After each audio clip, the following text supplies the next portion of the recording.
Estamos começando mais um podcast e hoje nós temos aqui, estamos recebendo no nosso estúdio um convidado muito especial, porém também muito polêmico, uma pessoa extraordinária, um grande profissional, né, da área do direito, e para nós é uma honra muito grande estar recebendo aqui hoje o advogado Dr. Emerson. Seja muito bem-vindo, doutor Emerson, ao nosso podcast, ao nosso estúdio. Para nós é uma honra estar recebendo o senhor aqui. Ô, Alan, que alegria. Muito obrigado pelo convite. Felizmente saiu o nosso encontro, né? Sim. A gente estava devendo esse bate-papo aí há algum tempo. E eu estou muito honrado, muito feliz de estar aqui hoje sendo entrevistado por você. Muito obrigado, doutor. E, doutor, já iniciando a nossa bate-papo, nossa conversa aqui, né? Eu quero perguntar ao senhor, o senhor é um grande advogado, né? Já tem uma carreira brilhante e a gente acompanha já as suas redes sociais, acompanhamos o seu trabalho e vemos que o senhor despertou para a advocacia na área criminal e tem se destacado muito bem nessa área, principalmente na área do júri. E eu quero perguntar ao senhor, doutor Emerson, o que fez o senhor se despertar para o direito e ter escolhido a área criminal? A advocacia criminal, ela me persegue, aí já tem 10 anos, né, que nós estamos no mercado, batalhando pela justiça, para que a voz daqueles que são mais marginalizados, que muitas vezes não são ouvidos, que de fato possa ser respaldado pela justiça. É um trabalho muito desafiador, não foi uma escolha fácil, mas muito gratificante. Quando vem uma mãe, uma esposa, ou até mesmo o próprio réu, e chora, me abraça, agradecendo que, se não tivesse sido o nosso trabalho, talvez poderia estar respondendo a um processo, aliás, ou sendo condenado por um crime ali que não cometeu. Então, é de fato muito gratificante. A gente tem essa sensação de dever cumprido. Hoje nós temos muitos casos de falsas acusações, e nós vamos falar isso daqui a pouco. Existem também indivíduos que, de fato, cometeram aquele delito cujo qual ele está sendo acusado, aquele crime, mas ele também merece um julgamento justo, uma pena justa de acordo com o que ele cometeu. Então, o papel da defesa e da advocacia criminal é esse, mostrar para a justiça um fato que pode ter sido ou não cometido com a verdadeira e a devida aplicação da lei. É isso mesmo. E a gente vê na área criminal, a gente que acompanha, né, já tem muito tempo que a gente acompanha, a gente tem um projeto chamado Luz no Cárcere, e a gente conhece bem o sistema prisional, e a gente vê que a necessidade do profissional na área criminal é muito importante. Como o senhor disse, tem pessoas que realmente cometeu os seus crimes e vai ser julgado pelo que cometeu. Porém, dentro da lei de execução penal, existem diversas situações que a pessoa pode ali ter... Não é vamos falar, amenizar a pena, mas que a pena seja justa perante aquilo que ele cometeu. Porque a gente vê muita injustiça também sendo feita dentro da justiça, né? É verdade. Hoje o nosso sistema ele conta com algumas peculiaridades que são altamente discutidas dentro do cenário jurídico, algumas leis que poderiam ser melhoradas, ser ajustadas de acordo com a necessidade da sociedade. Nosso Código Penal ele é muito antigo, então, muitas vezes, alguns textos da norma, da lei, ela não acompanhou a evolução da vida em sociedade. Então, tem muita coisa arcaica, tem muitas penas arcaicas, tem muitos termos arcaicos e que, de fato, são lei. Enquanto é lei, enquanto está vigente, ela tem que ser cumprida. E o papel do jurista ou do advogado, do operador do direito, é fazer com que a lei seja respeitada. Então, se ainda está vigente, ou se ainda está valendo aquela lei, ela precisa ser respaldada e observada pela justiça, com certeza. É verdade. Mas o senhor, doutor Emerson, me fala aqui, o senhor escolheu porque a área criminal tem diversas frentes, né? E eu vejo que o senhor se destacou bem no Tribunal do Júri, né? Eu vi diversos júris que o senhor já fez, já participou, e inúmeros com muitas vitórias. Explica a nós, por que o senhor escolheu essa área do júri? Qual foi a sua intenção nisso aí? Qual foi o seu chamado. Felizmente, nós tivemos muitas reviravoltas, né? Hoje eu conto aí com mais de 400 atuações no júri em todo o Brasil. É muita coisa, alto, né? É muita coisa. São muitos processos, né? Alguns casos que às vezes a gente até esquece, outros que são memoráveis, que a gente nunca vai esquecer, né? Porque o júri, na realidade, é a representação mais fidedigna, mais real, mais emocionante do direito. Sim. Porque ali as partes, né, tanto a acusação quanto a defesa, expõem para 7 pessoas que são leigas no sentido jurídico, não que não têm conhecimento, mas às vezes não têm familiaridade com as leis, com o direito propriamente dito, e estão para poder julgar um par de um crime doloso contra a vida, ou seja, um crime contra a vida humana que teve a intenção, de acordo com a acusação. Então, o júri, hoje, para mim, é um momento em que eu consigo fazer a justiça de uma forma mais próxima da realidade. Porque, ao mesmo passo em que os jurados não têm conhecimento jurídico, eles têm sensibilidade para poder entender a dor do outro, tanto de quem está no banco dos réus e tanto também quanto a vítima, que às vezes faleceu ou teve contra a sua vida uma tentativa. Então, essa sensibilidade é o que me faz ser apaixonado pelo Tribunal do Júri. Ô, doutor, e já ainda nesse assunto aí, a gente escuta muito falar sobre, né? E realmente a porta de entrada para quem quer fazer direito são aquelas pessoas que assistem aqueles filmes de júri. É muito bom ver aquilo, né? Aquelas defesas, né? Junto com o juiz, com os promotores de justiça. Mas uma coisa interessante é que muitas pessoas já me perguntaram isso, e o júri ele é formado por 7 pessoas, né? 7 jurados, vamos dizer assim. Mas me falaram, eu fiquei sabendo de algum bate-papo, né, com algumas pessoas, alguns profissionais, que geralmente eles procuram colocar mais mulheres para formar um corpo de jurados. Talvez para tocar no emocional, porque a mulher é mais sensível às emoções. Isso realmente, de fato, acontece? Não, isso na verdade é um mito. Uhum. Que às vezes, eu já ouvi também falar muito sobre isso. E muitas vezes, quando você vai assistir a um júri aberto ao público, e inclusive os meus júris, eu sempre convido os meus seguidores, né, as pessoas que me acompanham nas redes sociais, para assistirem, porque é a publicidade que de fato faz a justiça no Tribunal do Júri. Mas essa relação, quanto à mulher, o que acontece? Muitas vezes essa percepção se teve por conta dos crimes de feminicídio, que atualmente também são, aliás, esse nome, que é uma nomenclatura mais recente, antigamente era um homicídio qualificado, então, hoje, popularmente, é um homicídio qualificado que é conhecido como feminicídio. Geralmente, nesse período em que, muitas vezes, alguns fóruns fazem um mutirão para poder julgar crimes dolosos contra a vida de uma mulher em razão do sexo feminino, que é o feminicídio, chamam, às vezes, mais mulheres para poder dar essa sensação de justiça. Porque o que acontece? Se o Tribunal do Júri é para poder um par julgar o outro, nada mais justo no sentido da justiça do que uma mulher, talvez ali, julgar uma outra mulher que foi vítima, talvez, de um homicídio tentado ou consumado. Só que essa percepção também, ela pode mudar de acordo com um júri ou outro. Pode acontecer de ter um feminicídio que os 7 jurados são homens. Causa estranheza? Causa, mas pode acontecer. Então, tudo isso vai depender do sorteio e das escolhas das partes. Então, só para poder esclarecer, como se compõe o conselho de sentença? Vou falar rapidinho dessa parte, porque é uma questão um pouco mais técnica, mas é interessante saber como que aquelas 7 pessoas compõem, de fato, o conselho de sentença. Quem são elas? Primeiro que são pessoas totalmente de uma moral ilibada, que não tem nenhuma mácula na sua convivência em sociedade. Essas pessoas são pré-selecionadas pela justiça, então elas compõem um número de 25 jurados que se assentam durante a votação, o sorteio, né? Então é feito o sorteio de 7 jurados.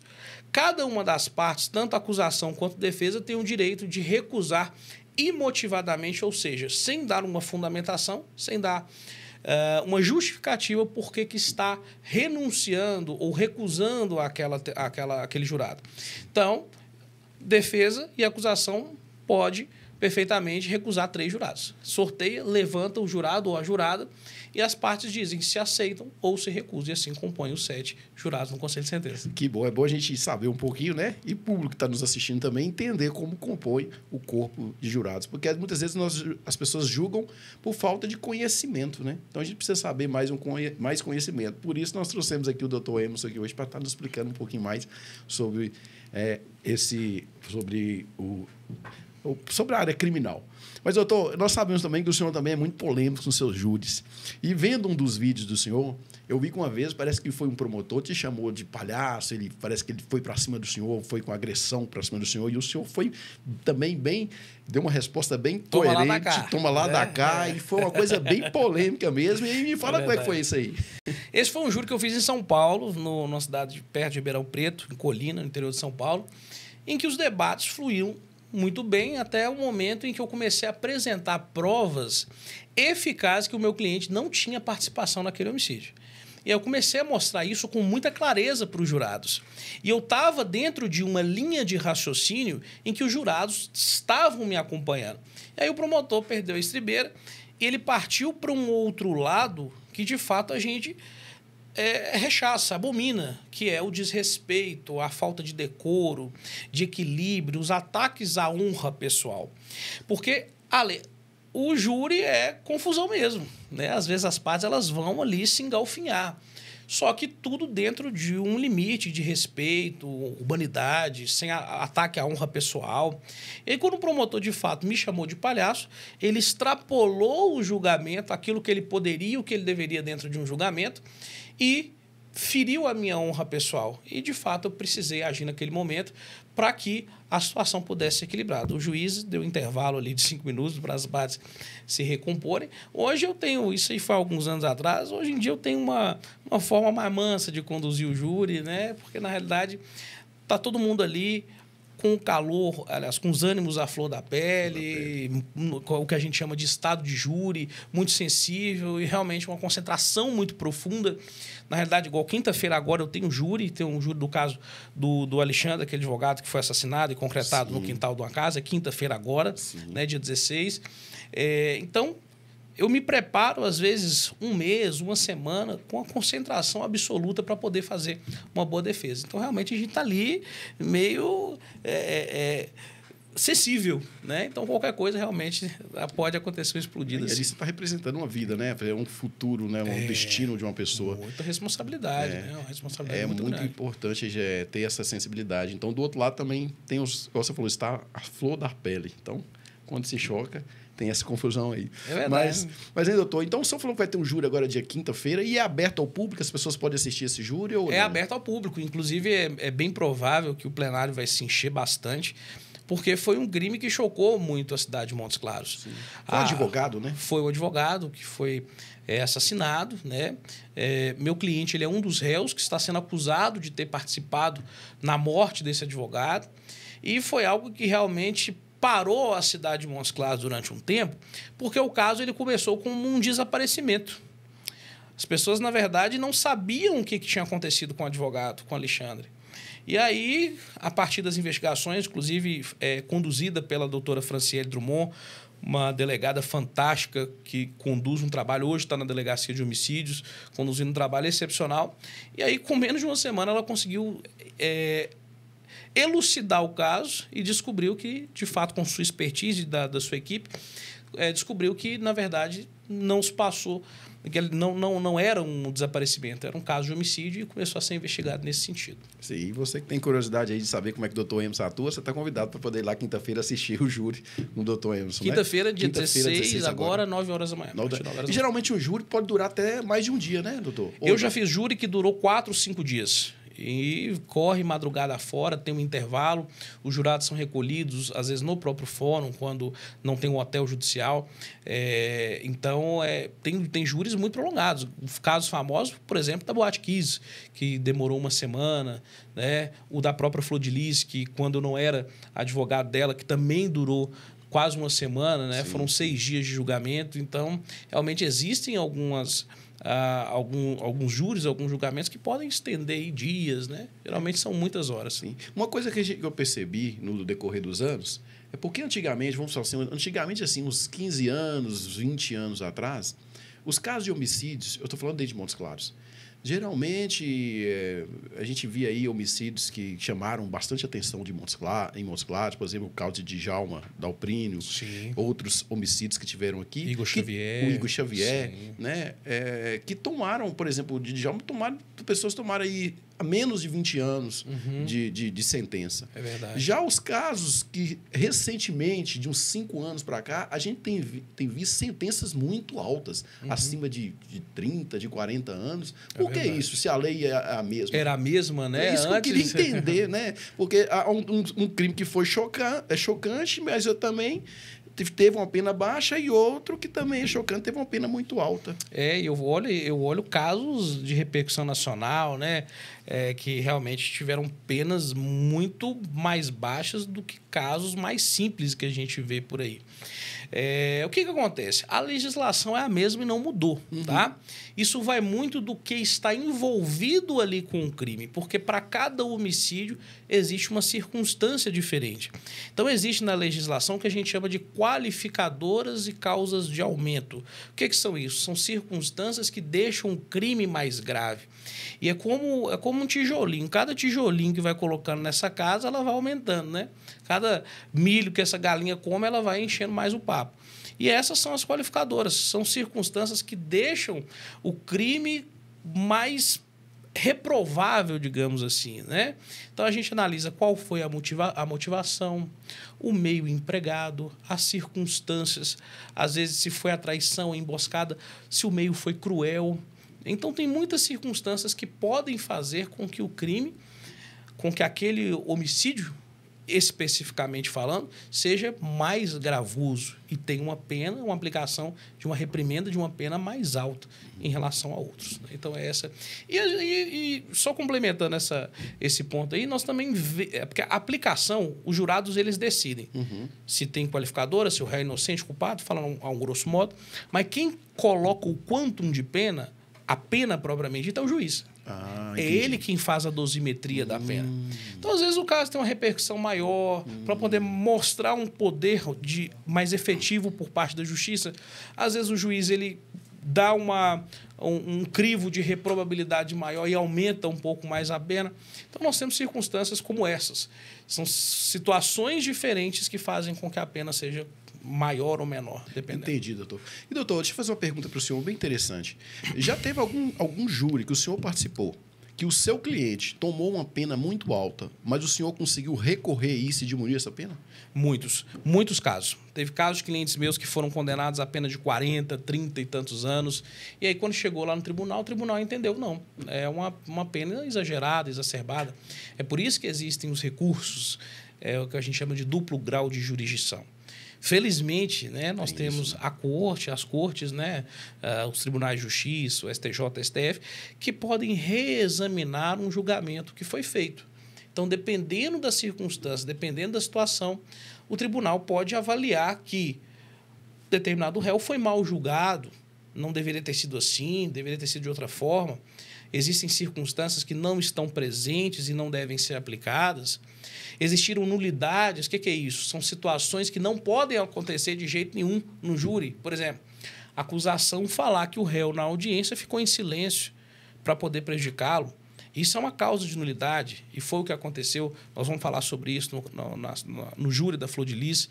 Várias nulidades que não foram obedecidas pelo juiz de primeira instância. Então, quando chega lá em cima, o tribunal pode entender.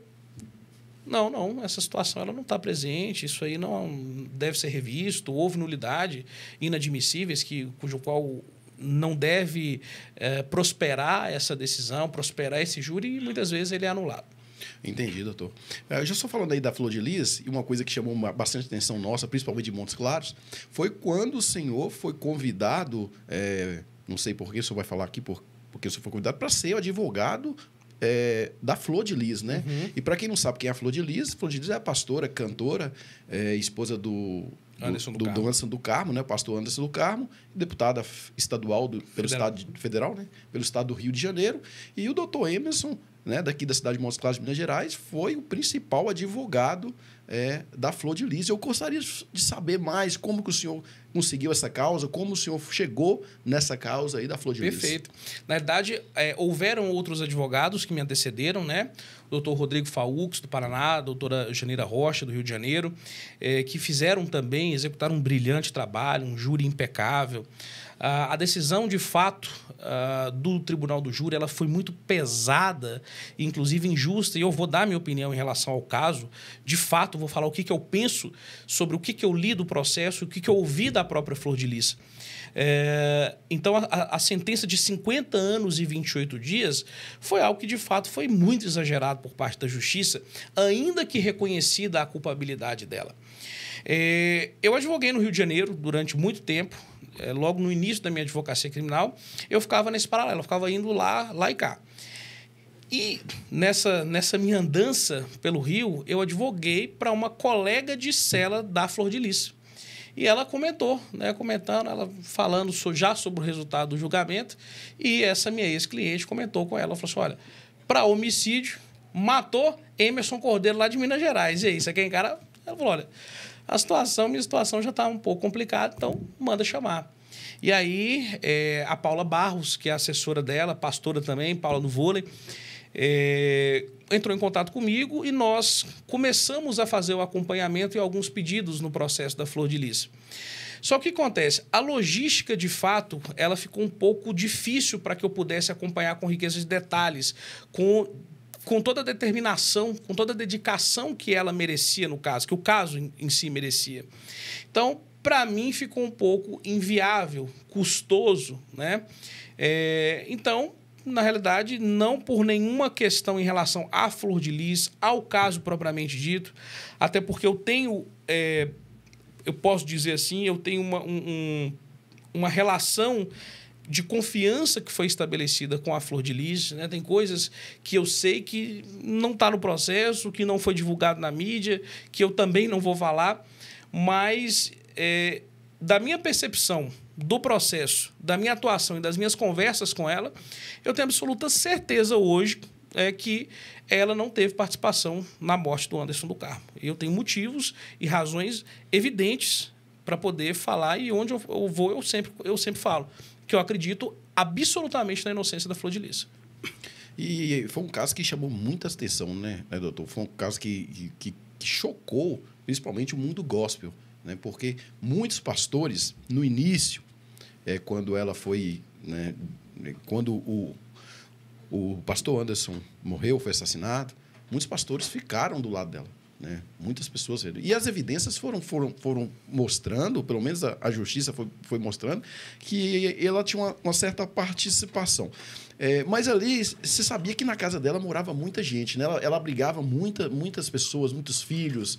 Eu não sei como é que funcionava isso. Mas o que o senhor pode falar disso? Tem evidências de quem matou ela ou quem seria? Você tem pessoas que já... Perfeitamente. Arley, o que acontece? Você já descobriu a charada aí. Uhum. Eram mais de 50 filhos entre adotivos, biológicos. Então, era uma casa com muita gente. Sim. Nós já vamos começar por aí. Então, de fato, o ambiente ali era um pouco diferente. Uhum. Né? E a gente fala, uma casa que tem 4 pessoas, 5 pessoas, já tem uma tribulação. Você imagina uma casa com 50, uhum. né? Com filhos de todas as idades, de todas as origens. Então, realmente, era um ambiente que não era tão bonito quanto era apresentado, né?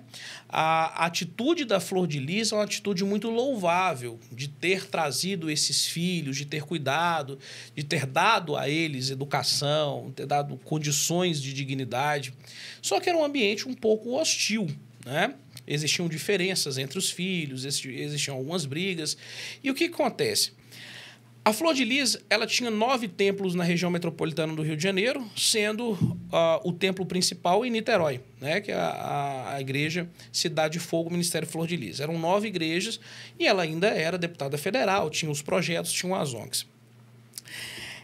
Essa estrutura que ela tinha, que eu digo uma estrutura financeira muito confortável, é uma estrutura que, obviamente, atraía alguns olhares e atraía algum certo tipo de disputa, tá? Então, de fato, houve uma situação ali entre os filhos, uma discussão de alguns filhos tinham uma relação um pouco mais privilegiada do que os outros, né? Mas a Flor de Lis sempre diz que sempre tratou todos os filhos da mesma forma. E quando se falamos de filho, para o povo entender, não são filhos biológicos. Ela tinha uma ONG, ela tem uma ONG, que ela acolhia essas crianças, essas pessoas de rua, né? Sim. Pessoas de rua. Então, quando falamos filhos, né, só para você estar nos entendendo, são filhos que ela acolhia através da sua ONG. Não é isso, doutor? Não. Na verdade, eram filhos mesmo. Era filho mesmo? Era filho mesmo, tá? Muitas vezes não passavam pelo processo de adoção. Às vezes morava lá e chamava ela de mãe. Mas eram 50 filhos que moravam na casa dela, que moravam dentro da casa, conviviam entre eles, né? Então eram 50, alguns eram registrados no nome da Flor de Lis, do Anderson do Carmo, mas eram 50 tidos como filhos. Entendi. Pode-se colocar assim dessa forma, né? Porque alguns não tinham, né? Ali passado pelo processo de adoção. Mas era uma casa que tinha gente pra caramba, né? Gente. E todos chamavam ela de mãe. Sim. Então, o que acontece? Dentro dessa situação, obviamente, e hoje eu lido muito com casos de natureza sexual. Nesse caso, o que começou a acontecer? A vítima, né? O Anderson do Carmo, ele começou, inclusive isso está claro no processo, está público, as próprias netas já falaram isso no processo.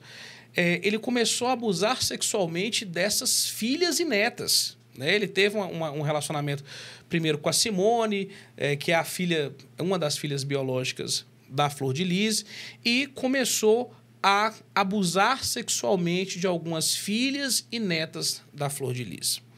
Então, o que acontece?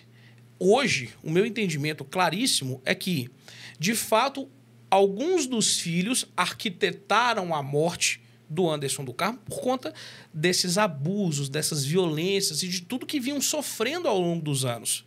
E eles mesmo entre si arquitetaram o plano. Primeiro, com a tentativa de homicídio, com a cianeto de arsênio, que era um veneno utilizado, que inclusive não tem gosto nenhum, é facilmente diluído, e administraram. Ele foi para o hospital algumas vezes, mas não morreu. Nesse dia, no dia do crime, o que aconteceu? O que está claro no processo? Vou falar o que está no processo. Né? Que o Lucas ali comprou a arma e que o Flávio efetuou os 30 disparos.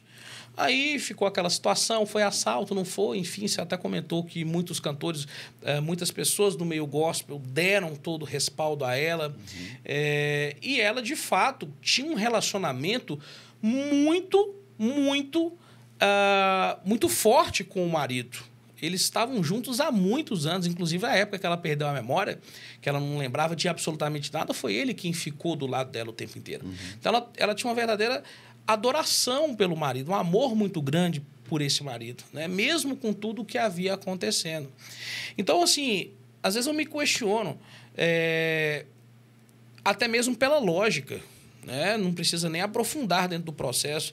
De repente, a Flor de Lis vem, chama os filhos, é pastor evangélico, nós vamos matar ele assim, todo mundo topa, e aí... Então, o que acontece? Por que a Flor de Lis recebeu uma pena de 50 anos e 28 dias, mesmo sendo claramente demonstrado dentro do processo que ela não teve a participação nos fatos? O que é que atrelava ela à autoria do crime? Uma mensagem de WhatsApp que ela mandou para um dos filhos, falando: nós precisamos acabar com essa situação. Foi isso que foi a condenação, o instrumento utilizado para poder condená-la. Ela ter falado que nós precisávamos acabar com essa situação. Só que isso aí me dá plurinterpretações. Eu posso ter todo tipo de interpretação do mundo. Eu posso entender que aquilo ali é para poder acabar com uma situação de dor, uma situação vexatória, uma situação de agressividade. Então, o que acontece? Não tem mais nenhum liame, nenhuma ligação que atrela ela ao crime. Mas por que ela foi condenada? Por que ela, além de ser condenada, teve uma pena tão alta? Hoje a Flor de Lis está com 63 anos de idade. Pela lógica, ela teria que sair com 80, né? Mas por que ela teve? Porque era deputada federal, bolsonarista, pastora evangélica. Então, eram vários interesses que circundavam ali. Você está entendendo? Muitas situações que levaram ela a ser condenada por quem ela era. E eu tenho certeza absoluta que se fosse um caso aqui em Montes Claros, ou que não fosse uma pessoa conhecida, talvez, ou em qualquer outro lugar, talvez não teria tido essa resposta da justiça, porque não ficou claramente provado que ela foi a mandante do crime e a arquiteta, né, quem arquitetou. E comigo, em todas as vezes que eu tive com ela com muita convicção, ela nega cabalmente, e ela poderia perfeitamente falar comigo ou com os outros advogados que era verdadeiramente autora, porque essa relação tem que ter com o advogado, e ela sempre negou, ela sempre foi categórica a dizer que não participou, nem teve nenhum tipo de envolvimento na morte do Anderson do Carmo. É bem esclarecido aqui, doutor. E foi um assunto bem polêmico, né? E o pessoal quer saber. E agora que o senhor pôde trazer aqui a luz de tudo que está acontecendo lá. E continuando a polêmica, doutor Remus, nós vimos que nessa semana, né, agora, nós só teve uma polêmica muito aquecida aí nas redes sociais, né? É verdade. E foi uma coisa assim que chamou bastante atenção, e eu vi que muitos haters ali foram contra o senhor, combateu ali. E eu gostaria que o senhor trazesse aqui para nós o esclarecimento desse caso, ótimo, né? Porque é um caso muito sensível, mas eu tenho certeza que o senhor vai ter uma resposta bem clara para todos nós que estamos assistindo aqui, né? Olha, ao longo dos meus 10 anos de advocacia, além de júri de crimes de homicídio que eu acompanhei, eu tive muitas situações de crimes sexuais. E o que mais me chamou a atenção durante todos esses anos foram as falsas acusações de crimes de natureza sexual. O que é isso? Mulheres que, às vezes, por algum projeto de vingança, disputa na divisão, na partilha de bens, ou por vários outros motivos, notoriedade, como foi o caso público aí, Daniel Alves, Neymar, acusam falsamente homens de terem cometido contra ela ou contra outras pessoas menores um crime contra a dignidade sexual. E isso eu acompanhei durante muito tempo e vi o sofrimento dessas pessoas ao longo desses anos e ao longo do processo inteiro. Porque o que acontece? Quando alguém é falsamente acusado de um crime sexual, ela não responde só na justiça. Ela responde na internet, ela responde na rua, na família. As pessoas a excluem, as pessoas às vezes agridem, às vezes matam. Muitos casos de homens que foram assassinados por falsas acusações de crimes sexuais. E eu resolvi comprar essa briga. E eu resolvi, de fato, trazer toda a minha especialização, expertise na advocacia criminal para ajudar essas pessoas que foram falsamente acusados de crimes sexuais. As pessoas não entendem esse tipo de atuação porque acham que você... e já te intitulam como advogado estuprador. Advogado que defende alguém que... E, às vezes, para as pessoas, é pior você ser advogado de um processo de natureza criminal do que de um homicídio. Então, eu recebi muito mais retaliação das pessoas em decorrência da minha atuação nos crimes sexuais. E, às vezes, as pessoas vão para a internet, fazem comentários. Agora mesmo teve uma situação aí de um influenciador digital que... falou que eu era advogado estuprador e fazia tudo por conta de dinheiro. Né? E, obviamente, eu respondi à altura, gravei um vídeo, e aí ele tem, acho que 200 mil seguidores, ele convocou um exército para poder me atacar nas redes sociais. Esses ataques eu já estou acostumado há muitos anos, porque quem se posiciona dentro de uma defesa criminal, obviamente, recebe esses ataques, esses haters, né? Essas bombas aí. E, de fato, é algo que me chama muita atenção, porque eu vejo como as pessoas estão odiosas na internet, os ataques. Aí sofri ataques à minha família, em relação à minha aparência, que eu tô gordo, em várias coisas, né? Então, assim, que extrapolam efetivamente há uma discussão ali saudável, jurídica, né? Ou de discordância de ideias. São ataques muito pessoais, né? Muito ferozes. Com certeza. Mas, assim, eu realmente eu tento não absorver né, esse tipo de ataque, esse tipo de pedrada da internet, né, do tribunal da internet. Porque, na realidade, a profissão da gente é uma profissão que é necessária. Né? Quantas pessoas que poderiam hoje estarem presos, mortos ou várias outros desfechos, né? E graças à nossa atuação hoje podem, de fato, gozar da sua liberdade que a sua inocência requer. O senhor falou uma coisa interessante aí, que é vamos dizer assim, a gente costuma dizer na Bíblia, o falso testemunho, né? Quando você se levanta sobre uma falsa acusação. A gente vê muito isso acontecer. Lógico que existem os fatos que realmente são consumados, que existem diariamente, mulheres são atacadas, são estupradas. Eu tenho certeza que o senhor sempre foi contra isso, o senhor opera pela verdade. Mas existe também pessoas que foram vítimas de pessoas pelo raiva, pelo ódio. Às vezes termina um relacionamento e a pessoa vai falar que teve um abuso ou teve uma situação ali. Acontece esse tipo de coisa, né? Quantas vezes a gente acompanha, a gente está dentro do sistema prisional e a gente vê diversas situações acontecendo contra muitas pessoas injustamente. Teve até um amigo meu que me ligou esses dias e falou assim, eu estou precisando de ajuda, porque meu colega ele foi preso injustamente não porque ele cometeu estupro, não, simplesmente porque ele como é que se usa, doutor? Hoje, importunação sexual. Né? Porque tocou na mão, tocou no ombro, alguma coisa, desse sentido que a pessoa se sentiu ofendida e ela já é conduzida a um presídio, ela já vai para uma audiência de custódia. Né? E isso aí já vai e mancha a vida da pessoa, às vezes porque as pessoas estão ali na cachaça, no gole, né? É verdade. E as pessoas passam por esse tipo de situação. Eu já vi diversas pessoas acontecer isso. E o senhor tem visto isso também diariamente, né? Diariamente. Todos os dias, nós temos demandas de falsas acusações de crimes sexuais no Brasil inteiro. Né? Nos 27 estados da federação chegam situações de falsas acusações de crime. É bom diferenciar porque as pessoas confundem o profissional com a pessoa. Eu, enquanto ser humano, né, eu, enquanto cidadão, eu abomino com veemência qualquer tipo de violência sexual. Isso é absurdo, de fato, e tem que ter uma aplicação rigorosa da lei. Apesar de, independente da circunstância, aquele indivíduo também ter direito à defesa. Mas o que a gente vê, e você colocou muito bem aí, o que a gente vê demais, mulheres revoltadas que não aceitam o termo do relacionamento, que querem a disputa da guarda dos filhos, disputa patrimonial, vingança, né? Entre várias outras razões que as levam.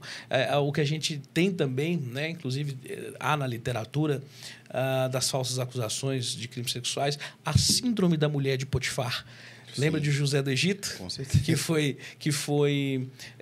Que a mulher de Potifar acusou José de um falso estupro. Sim. Porque José se rejeitou de ficar com a mulher do seu chefe. Exatamente. Você, como pastor, né, sabe muito bem dessa história triunfal, né, de José do Egito e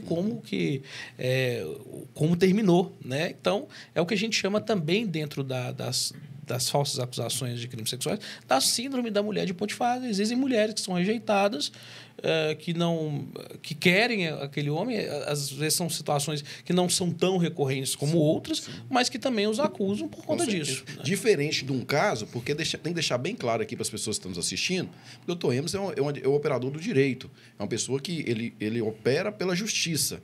Não é porque ele é um advogado que ele vai manipular alguma coisa para o seu cliente. Não. Às vezes o cara tá ali, existe, ele sabe que o cara cometeu um erro, ele fala assim, não tem como escapar disso. A gente pode diminuir a pena, tentar uma pena mais branda, tentar algo, né? Então, o advogado, ele percorre por esse caminho da lei, né? Verdade. Onde ele opera, quando a pessoa é culpada, ele vai tentar diminuir a lei ali e tentar resolver aquela situação. Mas quando a pessoa também é inocente, ele vai lutar pela inocência da pessoa. Então, a gente vê bem claro, doutor, principalmente nos júris onde o senhor participa, que o senhor deixa bem claro, bem transparente essa forma de atuação do senhor como advogado. Por isso, o senhor já foi convidado a participar de mais de 400 júris, né?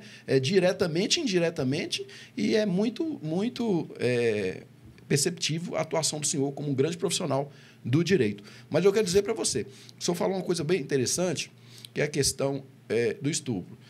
Gente, quando uma pessoa ela é cometida, ela passa por uma violência sexual, uma das primeiras coisas que o delegado de polícia faz é colocar ela sobre uma perícia médica. né? Onde o perito médico vai avaliar se houve alguma lesão corporal e ali vai entregar um laudo para o delegado e sim, mediante um laudo, mediante uma situação comprovada, aí sim tem uma prova que justifica o estupro e realmente aquele cara tem que ser condenado por aquilo. Mas o que o doutor Emerson está colocando aqui são as falsas acusações. E o que é falsa acusação? Falsa acusação é aquilo, não existe prova, não existe um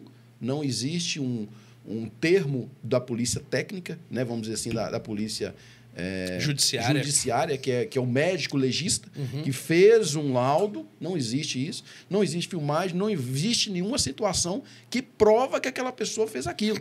Ele está falando claramente aqui, não pelos que estão em culpa, mas para aqueles que são acusados injustamente. É uma coisa bem clara. Tem um justo, tem um culpado e tem um inocente. É verdade, Arlen.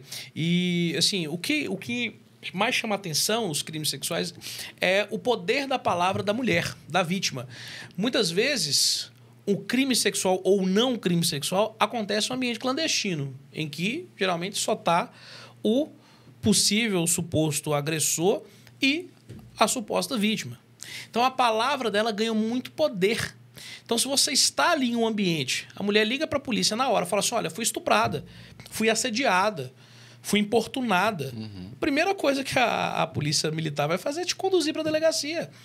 Sem te perguntar seu nome, seu telefone, seu endereço, seu lenço e seu documento. Então, a primeira providência, independente de perícia, de investigação, de verossimilhança dos fatos, da mera fumaça da existência do crime, você vai ser preso. Entendeu? Só pelo simples fato dela ter falado. Acabou. Mulher falou assim, olha, eu acabei de ser estuprada. Aqui, endereço tal, a polícia vai na hora. Vai, leva, prende. Aí, você vai ficar lá preso, muitas vezes maltratado. Não só estuprado, né? Pode importunação também. Importunação. Hoje tem um rol muito grande de crimes sexuais que não é só o estupro, né? Então, assim, o que acontece? A palavra da vítima naquele cenário é uma palavra que tem muito poder. E aí, muitas vezes, ela está verdadeiramente mentindo. Ah, porque onde tem fumaça tem fogo. Não, às vezes não tem fumaça, não tem fogo, tem uma mentira. E essa mentira, muitas vezes, é levada adiante, é processada, é julgada e condenada. Então, hoje, o homem ele está muito suscetível. Esses dias eu até postei no meu Instagram, não sei se você viu, um homem esperando o elevador, abre duas portas, né? Dois elevadores. Uma tinha uma mulher sozinha e no outro tinha um homem com um cachorro raivoso, querendo morder ali. Ele preferiu entrar onde tinha um cachorro, porque a probabilidade, né, o medo hoje em dia, né, de uma falsa acusação é muito grande. É muito complicado isso. E o senhor deixou bem claro, porque é o seguinte, quando a pessoa ela é falsamente, acusada e ela é levada a um presídio, o senhor falou que ele não é só condenado na justiça, ele é condenado na sociedade, em todas as esferas. E, principalmente, doutor, dentro do presídio. É verdade. Porque o preso, vamos dizer assim, o traficante, o homicida, o preso, né? Vamos dizer assim, o preso comum, ele não aceita essa prática dentro do sistema. Do sistema. O sistema não aceita pessoas dessa forma. Tanto que a pessoa, quando ela é conduzida, ela tem que ficar separada deles, porque eles não aceitam. Então, a rejeição ela é por completo. Ela é em todas as esferas da vida. Até no sistema prisional. Até no sistema prisional. Ou seja, nem o bandido aceita. Aceita esse tipo de crime. É né? muito complicado. Hoje eu tenho um amigo meu que é médico e ele fala o seguinte. Ele falou assim, hoje eu atendo com portas abertas. Eu não atendo hoje com porta fechada. Principalmente quando é mulher. Eu aporto com porta aberta. Por quê? Isso para me preservar. Outros profissionais já estão colocando câmeras dentro dos seus consultórios. Sim, porque, devido a qualquer situação, já viu diversas coisas. Eu trabalho no sistema prisional, já acompanhando, eu já vi médicos sendo presos por causa disso. Hoje a nossa maior número de clientes são médicos, que foram acusados, médicos, dentistas, que foram acusados por pacientes, secretários, de terem cometido crimes. E a gente vai investigar. E o que acontece? Hoje, eu trabalho também com as microexpressões faciais, porque às vezes a vítima pode mentir, mas a expressão Então, o senhor faz um processo processo de investigação também. Completo. É mesmo, doutor? Completo. É por isso que hoje a nossa taxa de absolvição é muito grande. Porque quando é falsa acusação, não tem jeito. Uma hora a vítima ela vai se entregar. Ou às vezes ela é colocada contra a parede na audiência de seu julgamento e ali mesmo ela fala, olha, realmente, menti. Vários casos assim que a própria vítima falou. Realmente, gente, menti, estou arrependida, né? Por quê? Você começa a explorar uma linha de questionamento que não tem muito para onde ela correr. E quando, às vezes, ela realmente bate ali o pé, você consegue mostrar dentro de um sistema já comprovadamente científico. Tem até um livro, né, que o corpo fala das microexpressões faciais, né, da forma de gesticular, de colocar as mãos, de esboçar os olhos, a boca, a forma como ela respira, né, a entonação, a pausa no fluxo verbal, acompanhado de alguns outros sinais. Você consegue identificar alguns sinais ali de contradição, de mentira, né? Então, a gente consegue muitas vezes na justiça, por isso que hoje nós somos uma das maiores referências dentro de crimes sexuais, falsos crimes sexuais, porque a gente consegue trazer elementos. Esses dias agora nós conseguimos a absolvição de um cliente que foi condenado a 18 anos de prisão por ter, supostamente, na acusação, né, abusado de um menino de 8 anos de idade em 2012. Ele teve uma sentença de 18 anos de prisão. Aí esse processo ele ficou parado porque ele não estava sendo localizado. E aí, quando chegou o oficial de justiça, chegou até mim, nós entramos com recurso de apelação e mostramos... a apelação ela já tinha sido entrada, o tribunal tinha confirmado. Eu entrei com uma ação que chama ação de revisão criminal. É uma ação um pouco difícil, porque ela precisa ter uma prova nova. O que eu fiz? O processo era físico, eu pedi o desarquivamento e fiz uma perícia grafotécnica no diário da criança. Então, eu consegui demonstrar que a criança foi manipulada pela mãe a falar que o meu cliente tinha abusado, sendo que não tinha, né? Então, inclusive, depois de muito tempo, a criança já tinha até completado uma idade maior de esclarecimento, né? Assumiu que foi tudo uma manipulação. Então, de fato, existem muitas situações dolorosas de falsas acusações. E é essa bandeira que eu defendo hoje. Entendido. E outra coisa que a gente tem visto também, eu até acompanhei, é que a polícia científica hoje estão fazendo a coleta de sangue dos presos, que são os privados de liberdade, né? Justamente para coletar essas informações. Colocar num banco de dados. Um banco de dados, né? Isso procede? Como é que funciona isso? É algo que ainda está numa fase de implementação, né? A inteligência judiciária está querendo implementar a colhida de alguns dados essenciais, até mesmo amostras de sangue, justamente para poder facilitar futuras investigações. Não do que já está em andamento, mas às vezes acontece um homicídio e debaixo da unha da vítima ali tem algum material genético, algum material biológico, aí pode ser coletado, se tiver uma suspeita, independente dele ter concedido aquela prova ou não, já tem ali no banco de dados qual que é o DNA e é mais fácil de se resolver. Bacana, bacana. E continuando na polêmica aqui, doutor, nós já aproveitamos o senhor aqui conosco aqui, né? Nós não podemos perder a oportunidade. Esse bate-papo tá bom, viu, Tá Alex? ótimo, tá ótimo. Tá bom, tá bom. Mas eu quero saber, o senhor, além da área criminal também, o senhor também atua na área da política. Sim. E por esses tempos, nós viemos um batedor forte de Montes Claros, de um vereador que teve o seu mandato cassado dentro de Montes Claros.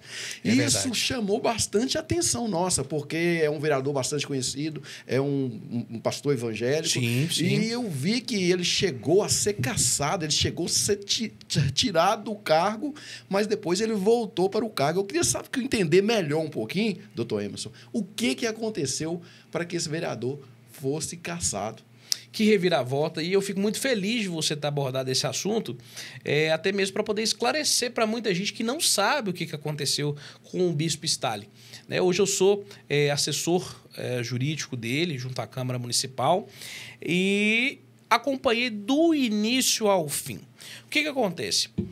O bispo Stalin, ele foi eleito em 2020, e a sua suplente, né? Entrou com um mandado de segurança para poder falar para a justiça que ele não poderia estar no cargo. Aí você me pergunta, mas por quê? Porque ele roubou? Foi corrupto? Cometeu um crime grave? Não. Porque em 2013 ele teve uma condenação dele da igreja porque o barulho da igreja extrapolou os decibéis permitidos pela legislação municipal. Poluição sonora ambiental. Pelo meio ambiente, Polícia do Meio Ambiente. Polícia do Meio Ambiente. Foi lá, mediu, constatou que estava acima, inclusive a legislação até mudou, né? Acima de 60 decibéis, e aí ele foi condenado por uma circunstância de poluição sonora na igreja, não é nem na campanha. Sim. E aí, quando você começa a falar para as pessoas, olha, ele foi... Aí as pessoas começam a entender. Ele foi condenado por poluição sonora. Aí você vai falar, na campanha? Estava com carro de som fazendo a campanha. Não, na igreja. Porque em 2013 o bispo não era vereador, não. Muito longe de ser. Ele só foi ser eleito 7 anos depois. Aí ela pegou, por conta da lei da ficha limpa, opa, tem uma condenação. Se tem uma condenação, está inelegível pela ficha limpa. Né? Ou seja, justamente a janela ali de 8 anos, está dentro da janela, 7 anos, foi o subterfúgio que ela utilizou de má fé para poder tirar o cargo dele. E aí ela conseguiu, e aí com muita batalha na justiça, eu fiquei 12 dias em Belo Horizonte, na porta da desembargadora, doutora Áurea Brasil, que desembargadora que concedeu o retorno do Bispo Stahli, eu fiquei lá na porta dela batalhando para ele poder voltar, e nós tivemos o respaldo e a vitória da justiça, que foi uma reviravolta sem precedentes na cidade de Montes Claros. Nunca teve um vereador que foi cassado e voltou. Mas por conta de um barulho de igreja, infelizmente a justiça entendeu isso, caramba. Isso não é motivo para poder... E ficar bem claro, né? Porque ele não cometeu nenhum... Vamos dizer assim, o Bispo Stahli é uma pessoa honesta, uma pessoa íntegra. Absolutamente. Uma pessoa que, né, preza pela fé, uma pessoa que a gente conhece, sabe muito bem do seu caráter. É verdade. E para todo mundo ficar bem claro aqui, o Bispo Stahli, ele nunca se envolveu em nenhum assunto de corrupção, de nenhum escândalo, de nada. Simplesmente ele foi condenado porque o barulho da igreja estava alto. Cara, isso aí é uma coisa inadmissível. É estarrecedor, não é? É o que eu falo. Tem gente que, dentro da política, tem gente que comete atrocidade dentro da política, rouba bilhões, né? Teve aquele caso lá do cara que roubou não sei quantos bilhões, ele teve 401 anos de condenação e saiu pela porta da frente do presídio. Agora, um pastor que é condenado porque a igreja dele está um barulhozinho maior. Sim. E ele perde o seu mandato 7 anos depois. 7 anos depois. É uma coisa de louco. É estarrecedor. É estarrecedor. Né? Mas graças a Deus e ao senhor, doutor Emerson, conseguiu aí, né, provar, né, que realmente... Foi uma reviravolta. O que aconteceu? Pode. Aí, mais uma vez, né, entramos com a revisão criminal porque a legislação mudou. Porque, se a legislação ainda tivesse falando que o limite era de 60 decibéis, é provável que o bispo ainda estaria sem o mandato. Mas, felizmente, nós tivemos uma mudança na legislação, né? E essa mudança permitiu com que ele... que retroagisse, ele foi absolvido para ele poder voltar. Porque se ele não tivesse sido absolvido, se não tivesse passado por todo esse trâmite, por toda essa engenhoca jurídica, talvez ele estaria ainda sem o seu mandato, injustamente. Sim. Injustamente. Então ele foi retirado da ficha, o nome dele foi retirado da ficha limpa, e hoje ele não deve nada à justiça. Não deve mais nada. Né? Ele não deve absolutamente vai terminar nada. O seu mandato normal. Dignamente, né? Espero que perpetue, né? Por mais 4 anos. Né? Mas ele vem executando um trabalho muito bem bom, feito. muito bom. E que é bom que todo mundo fique sabendo sobre essa situação. Mas aqui eu quero agradecer o senhor, doutor, pela sua presença, obrigado. por esse bate-papo maravilhoso. Né? O senhor deixou bem claro aqui. Né? Doutor Emerson, um grande profissional do direito aí, uma pessoa assim que realmente preza pela lei, preza pelos princípios. E foi muito bom ter essas informações que o senhor nos passou, né? Esclareceu todos os casos. Espero que você em casa tenha gostado, né? E aí tá aí. E eu gostaria que o senhor, antes de nós finalizar, doutor, deixe um recado pro pessoal, para os seus clientes, para o público que está nos assistindo. Olha, primeiro eu queria te agradecer. E como foi gostoso, como você deixa a gente à vontade aqui, né? E é realmente um bate-papo. E eu quero agradecer principalmente a oportunidade de esclarecer muitas coisas que as pessoas às vezes não entendem. Não só sobre a advocacia criminal, mas também no direito de um modo geral, da minha atuação, de alguns casos que é importante também a gente esclarecer.